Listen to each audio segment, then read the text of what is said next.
Welcome to Security with Spirits. I'm your host, Jason, and I'm joined at the bar by Ben, Jonathan, and Tony. We'll tell you what to drink while we tell you about why we drink. Hey, everybody. Welcome to the podcast. So today I am drinking Actually, I met up with a friend, and he gifted me some alcohol that he distilled himself, and it's very tasty. But I can't tell you much about it, so maybe Jonathan can, because he's the one who distilled it. I am drinking the tropical. Is that right, Jonathan? Well, that I know that's what I am, but I mean it's called tropical something, right? was it in the 750 bottle or the 375? 750. Okay, that's mead, and that's not distilled. That's just fermented honey and water. Oh well, it's delicious. Which is totally illegal. Wait a minute, what? Nothing. Oh, should we not be talking about this on air? Should we have a do-over? No, keep going. All right.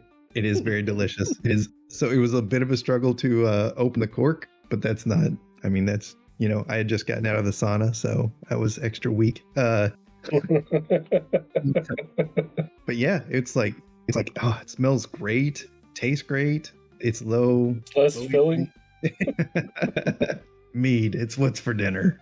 But yeah, it's delicious. I love it.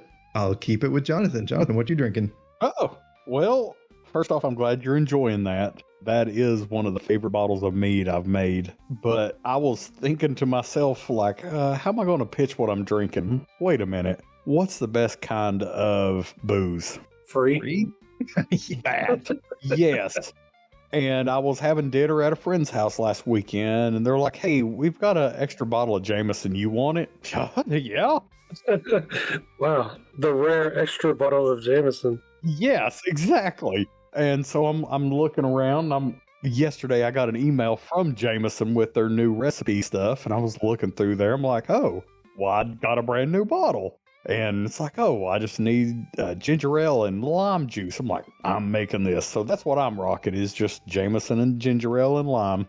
Nice. Ben, what do you got cooked? Well, I came here straight from finishing dinner, so I just grabbed a bottle off the shelf to, I don't know if it caught that cork pull or not, but I got Henry McKenna single barrel 10-year bottle and bond. It's a delicious bourbon that's, I don't know, it's hot, it's 100 proof, or 100 proof, and it's but it's still got a lot of that golden kind of caramely taste to it. Delicious. Nice. What do you got, Tony? And it's bottled in bond. Now the government got their taxes on it. Sorry, Tony, go for it. Oh, no worries. I guess I'm having what you could call a Tennessee hot cocoa. I had a rare craving for something chocolatey and sweet, so I wanted some hot chocolate and threw a little splash of Jack Daniels in there. Very cool. Yeah, chocolate and whiskey go together pretty well. It works, yeah. It just, like, whenever you get those little chocolate whiskey bottles or whatever at Christmas, it just takes so many to actually get a buzz. Yeah. Well, I think we've got a new segment this week. Sorry. We do, and Jason's come up with a brilliant name, but before he tells you the name, we'll give you the idea behind it. Everybody has a random junk drawer, but how many people have a tech drawer? So, Jason, what is the title for our new segment? Well, it's called What's in Your Drawers? And in this segment, we're going to pull our drawers open and see what kind of weirdness we got in there. So I'm doing this totally live. I have two little tech drawers of gadgets and gizmos and everything else by my computer desk. So left or right, which one do we want? Left. Left it is.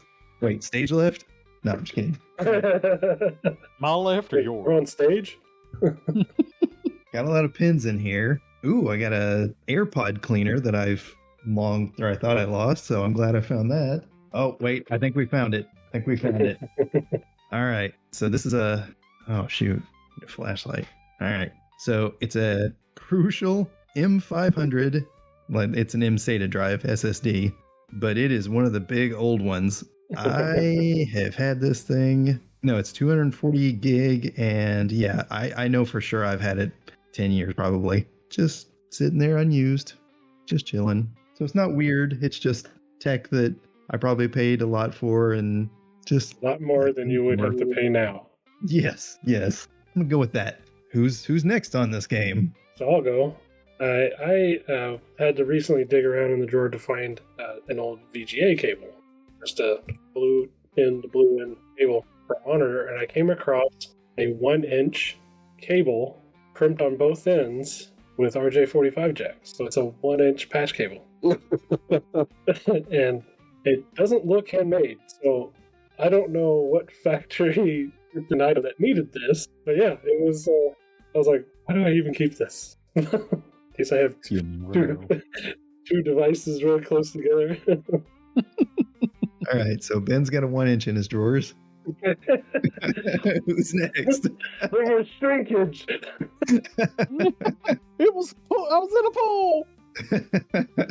I have just a pile of those memory card adapters that come with every memory card, like the micro SD to whatever adapters. I will never use them, but I cannot get rid of them. I am the same. I can't bring myself to throw them out, but never use them. So I was playing in my drawers earlier, and I was looking for the mount for my podcast mic. And of course, everything in this drawer is tech related, so it's black and just hard to see. I'm digging and digging around, and something flips out of the back corner, and I'm like, what the hell is this? iPhone 4. Whoa. Why do I have an iPhone 4 glued to the back of this drawer? But that's what's in my drawers. Whoa. Wow, that's got a lot of old money in our drawers. Segway. You have a Segway in your drawers? Wait, where do they quit making those? It gets around. Now the mall cops have scooters. So the topic of this week, email, work email. It seems like it's of course it's given to everybody. Started an organization, that's one of the first thing they do is set you up with your email. We on the tech side definitely see it abused. A lot of people tend to sling like just their junk mail, everything to it. So what's the status of email? What do we think? I know I personally can't stand email, but I wish it would go away with faxes, but it's still here. It's going to stick around. It's going to, but So a lot of TV ruined by ads. yeah. The biggest thing that bothers me the most about, especially with every user getting email, is the organization justifies it, right? As this is a great communication tool. But nobody takes care of their inbox, so to speak, and they'll sign up for any. So you get 30 emails that they instantly just don't read from some web list they subscribe to. Never will click unsubscribe, and it's like that's just opening the door for phishing attacks. Like once that's out there, all they got to do now is find the right wording to get you to click it.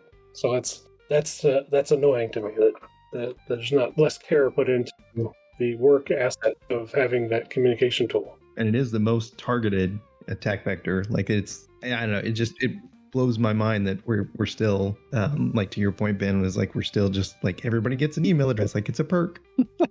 Corporate benefit right there. And I mean, with all the automation and now AI, there's hardly any effort and money that it takes to start scamming and just blowing people up through it. And how much legitimate use is there for email when you have other corporate communication tools, other ways to share files? Could we just get rid of it? Can we just be done with email in the corporate environment? Yeah, I love it. that's true. Like, I'm holding out though. Like, I think eventually we're going to see that kind of stuff show up in Teams or Slack. Oh yeah. Companies are going to start, hey, have you heard of this new product? Or other things you could subscribe to, they'll send instantly to your Teams. And it'll be the next email, so to speak. Well, that not to derail the conversation, but I noticed that on a lot of the AI agents like ChatGPT and Claude and all those, now they have an option to where you can search the web, where before that was locked out.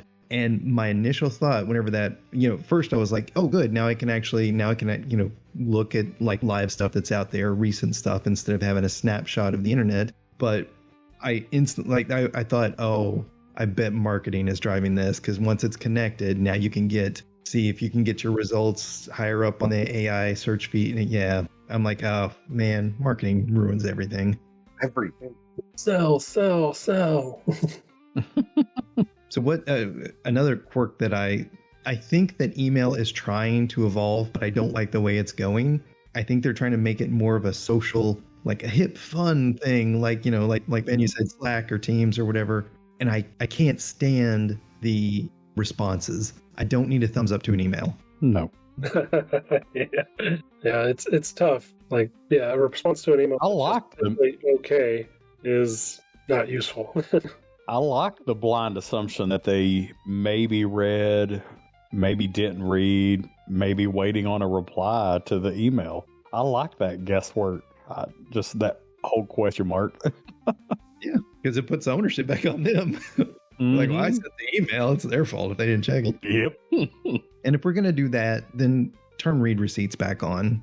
Like, Ooh. I know, I hate them too. I just hate everything about email. It's become quite antiquated. One of my initial thoughts was if we're so hung up on email being a communication platform in the office, then let's put some guardrails around it. Let's put some, make sure people are actually logging in. Like that needs to be like you hear all the time. Well, you don't hear it so much anymore, but you used to hear, I want to report on where this person has been on the internet. Why don't I ever get a report of like, hey, when's the last time this person logged into their inbox? Make sure to have those metrics available. I hate to say it, going back to the read receipts, but make it known that they at least open their email. And if we're going to do that, then do all employees need the full internet?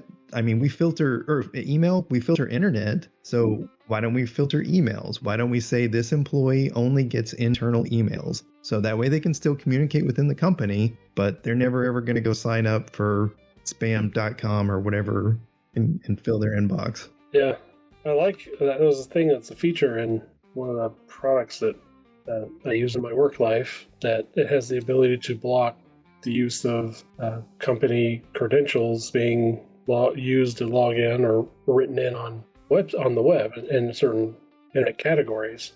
But I just look at that and I'm like, I would love to just turn that on to block everything. I wonder how many phishing emails we dodge doing that. Yeah.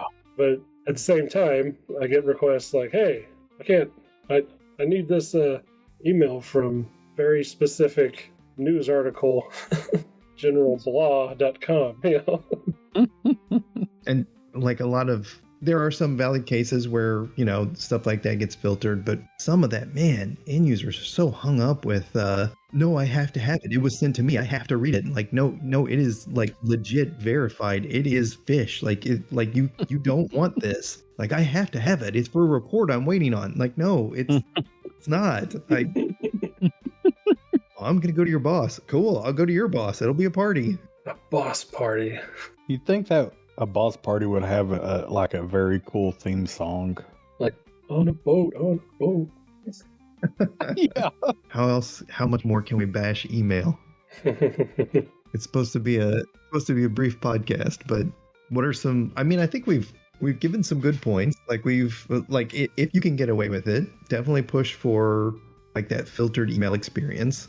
Still it kind of hurts because you're still paying for a license for email. Unless your poor server team is going to be brave enough to set up like an open source email for all those internal ones, and then an M365 or whatever. Oh, sorry.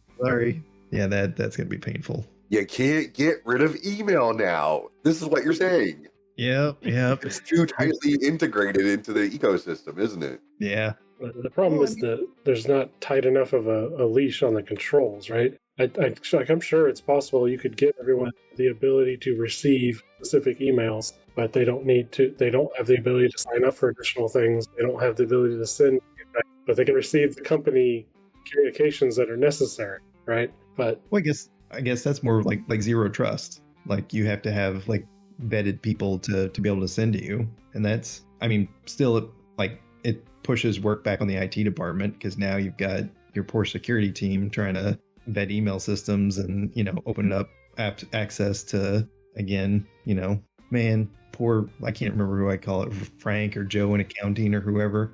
who's trying to open up accountingweekly.com or whatever. So basically, what we need is to go back to the like old physical mail days to have a mail room and somebody like opening all the mail and sorting through it, seeing if it needs to be delivered. That would definitely slow down phishing attacks. For real. Your job is to sit here and read all the inbound mail and determine if it needs to be sent on. I'm gonna need your credentials. Here's included as a prepaid envelope. You'll have my credentials in 7 to 10 business days. I forget it. Joan Accounting's been fired. He retired. There it is. Okay, so we print every email that comes in, physically deliver it. No chance of being phished. The links What if don't they're in a work. remote office? Do you fax it? Yes. The email just prints out to a fax machine and then on the other side of the fax machine just fax to a shredder. Fax to a scanner to a shredder. Back into their email system. Then you gotta have an alert that lets you know that document was shredded at this time. Well, that's what the webcam is for. A live feed. Perfect. We found the perfect balance of security and usability. Tune in next time. More of the world's problems. We did it. We solved email. All right. You're welcome. Good job, everybody. We can take our capes off for now. And take another drink. That's right. We'll tune in next time where we drink more and overcomplicate things, but fix things. Tell us Until- what protocol we should fix next. Yeah. We're looking at you, UDP. Actually, UDP is pretty simple. The TCP, that's just too much. What is that, like 7 handshake thing? Nah, forget it. All right. Only TCP could be more like UDP. Exactly. Make that a little simpler. We don't need re-receipts. That's what the webcam is for. All right, everybody. Thanks for tuning in. Until next time, I'm Jason. This has been Jonathan? Tony. Bye. Bye.